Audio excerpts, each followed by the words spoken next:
Women in the police force are very rare, and being a woman police chief is even more rare. Helen Hare, Chief of Police and Director of Public Safety for UNI, has been in law enforcement for 28 years and has been here at the University of Northern Iowa for 4 of those years. We had the chance to sit down with Helen and hear how being a woman in the force has affected her life. I'm the Chief of Police and Director of Public Safety.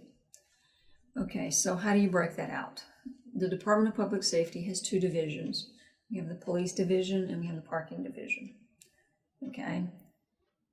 Neither one of those divisions do people like to interact with for the most part.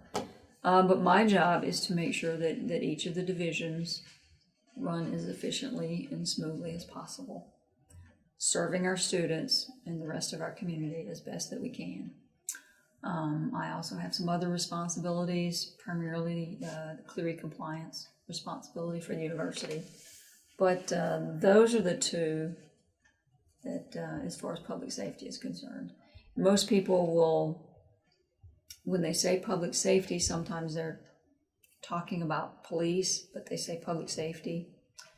But there is a difference. Helen went on to discuss how she has never felt backlash from being a woman on the force, but when she first got her foot in the door, she did experience some difficulties. One of the most frustrating things about it was getting things that fit. Mm-hmm. Because I am the smallest most of the uniforms would go would be a man's small. I'm not a man's small. So that was frustrating sometimes, getting the proper equipment that would actually fit you, whether it was the uniform itself or the raincoat or shoes.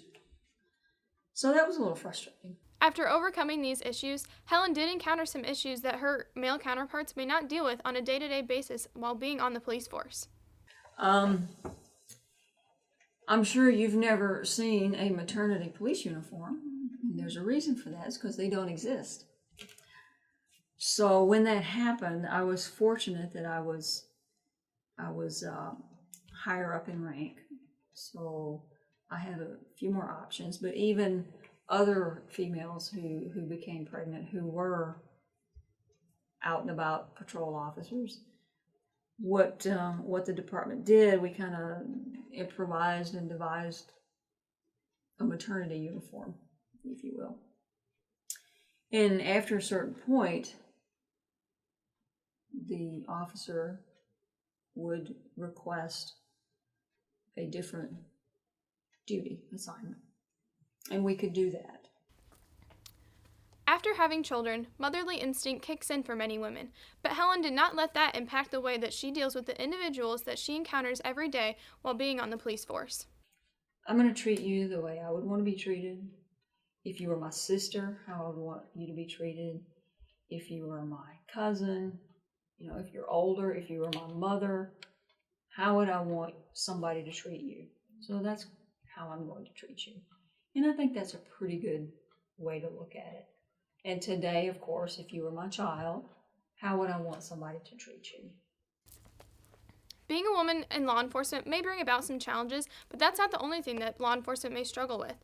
In the past year, police officers have gotten a bad reputation in the media about what they do and how they handle situations on a day-to-day basis, and that is something that could affect the morale of police departments all across the United States and even here on campus at UNI. For me to say it hasn't affected people would not be true. It has to. And when you see these things happening, and I think the part of it that bothers us the most is that not just the willingness, but the eagerness to jump to conclusions without knowing all the facts. That can be problematic, and that can be hard sometimes for us. Because, we deal with, you don't know what happened, don't jump to conclusions wait until you know the facts before you even, I would say, even comment on some things. That's not always done, as you well know. It's usually, 5 minutes after people start making judgments and accusations. So, but I think one of the things that helps us is we talk about it among ourselves. So we kind of get past that, but it can be frustrating to know that there are too many people just so ready and willing to jump on the negativity. As Helen is a strong influence for the public safety department here on campus, she also understands that women need to be more involved in law enforcement administration all across the United States to create a more positive image for police officers. I did talk to the Iowa Women Police Conference last year, and I told them, and I mean it, that we need more. So, but that means people have to apply for positions and have to do what it takes to get to that position. And women have historically been underrepresented in law enforcement, and we're constantly working to try to get those numbers up.